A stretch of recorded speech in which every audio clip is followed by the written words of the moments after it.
ruins that provoked a serious fight between the Orthodox and Uniates.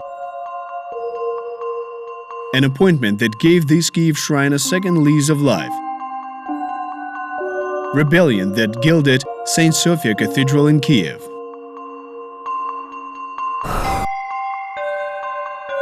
"54.5 meters wide, almost 42 in length, and 28.5 meters tall. 5 naves topped with apses in the east. The initial 13 domes, covered with lead sheets, created a stepped pyramidal silhouette, surrounded on 3 sides by 2 rows of open galleries.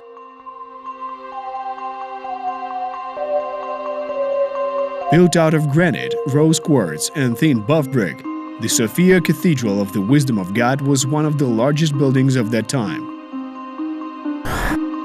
And one of the most difficult too. With this appearance, it reproduces the image of the City of God, the heavenly Jerusalem, and at the same time the medieval model of the universe. Designed as an outstanding example of Byzantine style, it is a magnificent specimen of Ukrainian baroque today.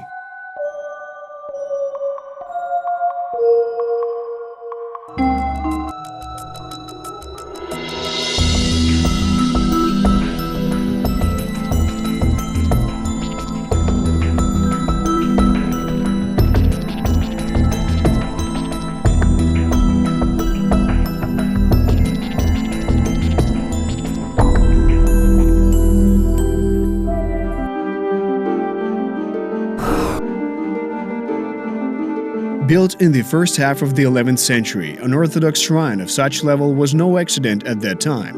It was during this period that a powerful state called Kievan Rus flourished. A new church was called to mark the triumph of Christianity in Rus.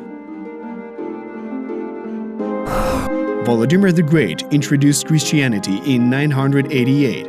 Nadia Nikitenko, a well-known Ukrainian cultural historian, museologist, and doctor of historical sciences, is convinced that the architectural and wall-painting ensemble of St. Sophia Cathedral in Kyiv embodies the conceptual ideas of ancient Rus's public consciousness of that era of Christianization of Kievan Rus.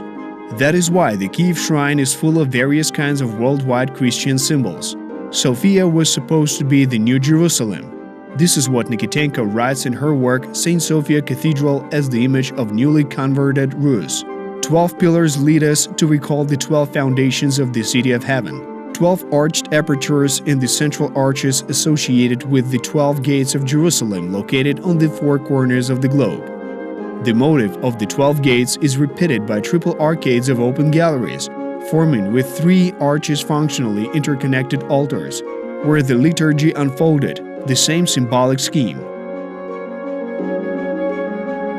And this is only a small part of the symbols that identified Kyiv's St. Sophia Cathedral with the New Jerusalem. It is no surprise that as the main metropolitan church of Kievan Rus, the cathedral became its spiritual, political, and cultural center. It's from here that Kyiv princes originate, and some of them completed their triumphant way. It's here that the main events of church and state life took place. Church councils, initiations to metropolitans, receptions of ambassadors, approval of political agreements. Sophia of Kyiv became not only a church political center, but also a cultural and educational one. The first known library in Rus was created here. It is not surprising that its founder, Yaroslav the Wise, who was buried here in 1054, became the first inhabitant of the necropolis at St. Sophia Cathedral. Another prominent person who was buried here is Volodymyr Monomach. In the space of just 60 years, 4 princes from the Vsevolod Yaroslavich family were buried here. For a long time, Sophia of Kyiv remained a promised place for the princes of Kyiv and pretenders to the throne. The follower of Yaroslav the Wise, his son Izyaslav Yaroslavich, developed the shrine from 1055 to 1062, even though he had problems with Kyiv residents and cave monks. The grandson of Volodymyr Monomach, Izyaslav Mstislavich, subordinated Kyiv 3 times under his rule and performed the rite of occupation of the Grand Princely throne 3 times in this cathedral. But in 1169, Andrei Boголюбский, Grand Prince of Vladimir, violated both tradition and respect, Having seized Kyiv, he looted the city and many churches, including Sophia. He took away all the gold relics that were there, in particular the icon of the Blessed Virgin Mary. Now the stolen icon is stored at the Tretyakov Gallery in Moscow. Many Russians stole their so-called cultural treasures. 30 years later, the sad story repeated itself.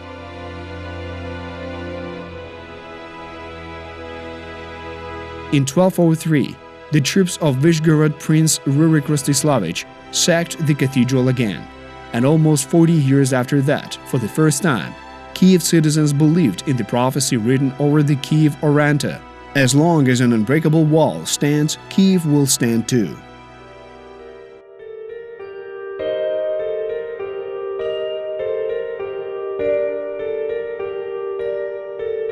The year 1240 was a black date in the history of Kievan Rus. The hordes of the Mongol Han ruining Kyiv, destroying the Church of the Tithes, damaged and pillaged St. Sophia Cathedral. At the same time, a legend appeared which has survived to this very day. When the Tatars entered the temple and shot at the Orans, the arrow flew back and killed the godless man who shot it. But even those events did not deprive Sophia of the status of the metropolis.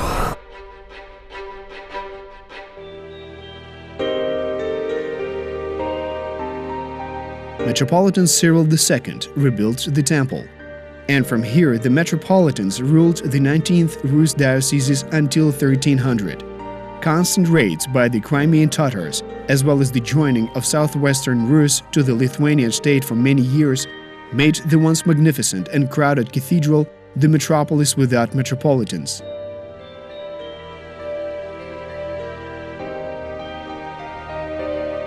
Kyiv was burned by Han Edigay in 1416 and the Crimean Han Mengligirey in 1482. After that, Sophia of Kyiv was left completely unattended for almost a century.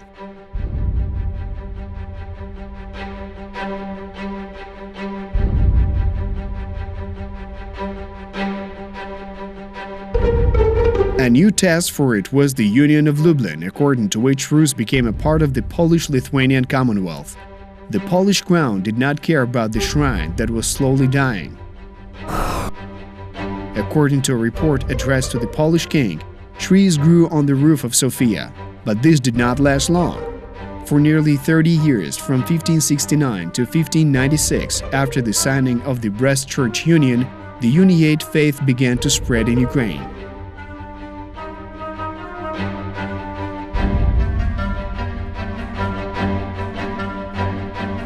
Representatives of the Brest Union turned their attention to the former symbol of orthodoxy in Rus, although according to the testimony of the Polish diplomat, lawyer and historian Reingold Heidenstein, Sophia was in a deplorable state, so religious services were not held there. The Uniates and the Orthodox fought a serious battle for the cathedral,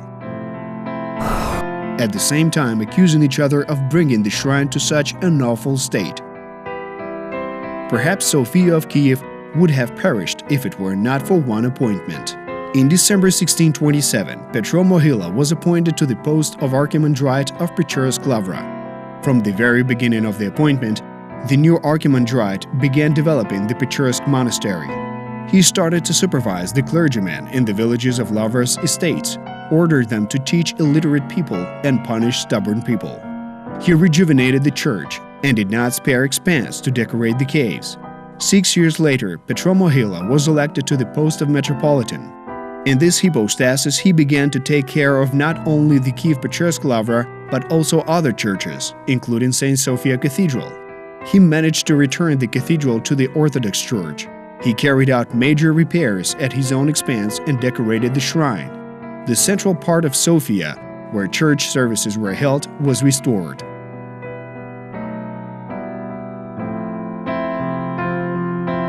The greatest attention was paid to the altar part and the northern facade, since it was here that the main entrance was located. The western wall was still in ruins. A tall wooden carved and gilded iconostasis with the temple icon of Sophia was made.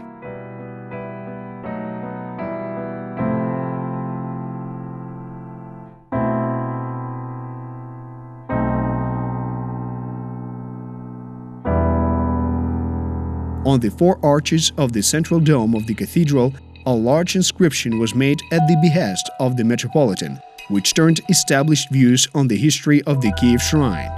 At the end of the 16th and beginning of the 17th century, the Cathedral of St. Sophia in Kyiv, in Byzantine style, ceased to exist. In 1687, as a result of the latest anti-hetman plot, Ivan Mazepa became the new hetman of left bank Ukraine. A defender of orthodoxy, he spent his own funds on the construction of new churches. Therefore, he allocated money for the repair of St. Sophia Cathedral, which was accomplished by the hetman's associate, Metropolitan Varlam Yasynsky, in the course of 1690 to 1707.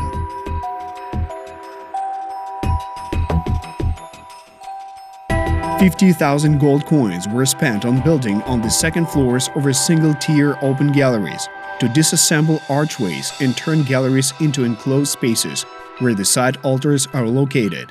6 new domes were added to the 6 new galleries above the external galleries, so the number reached 19. All of them still exist today. The facades were plastered and painted, and all the domes were gilded. The western facade of the temple with the central portal was restored from the ruins and decorated very magnificently.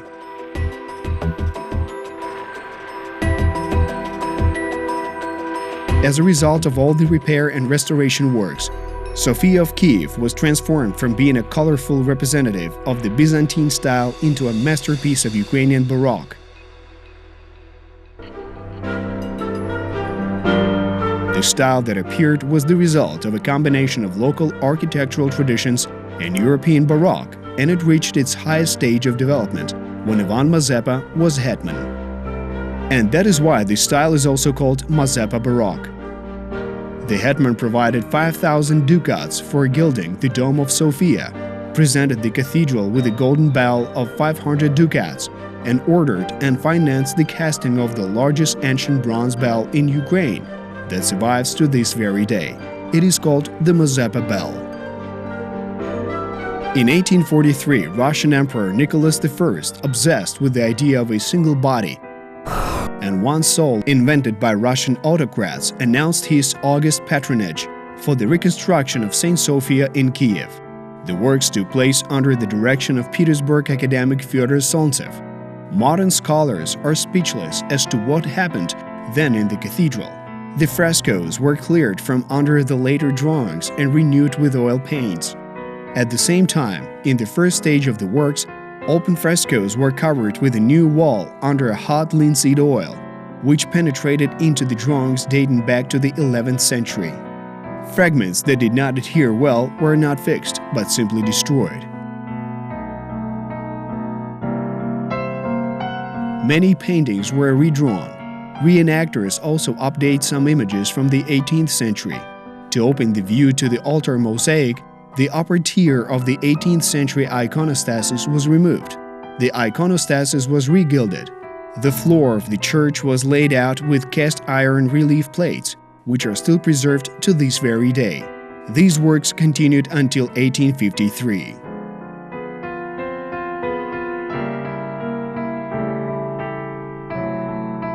But after 30 years, the second stage of restoration began, which provided the installation of a heating system, the restoration of the western porch, also the elimination of the consequences of the first stage of restoration.